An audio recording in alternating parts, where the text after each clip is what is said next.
Dahito yan kakabsat, tay linutok nga kasaba cake na imas met tinagbalinan nang ramanak beforeak nga agpadigo ka ti friend ko nga karoba mi. Di na kayong imas langanan kakabsat mangantayon.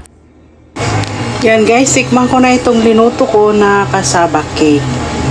Tikman natin bago natin ibigay yung mga ibibigay natin sa ating kapitbahay.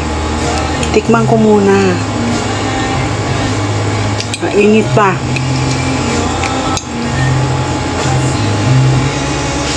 Sarap ng amoy.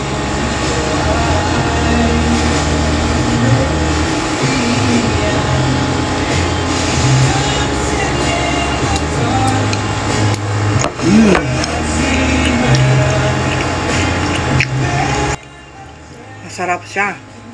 Chewy.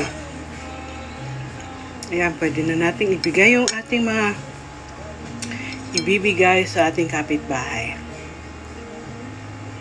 Thank you guys.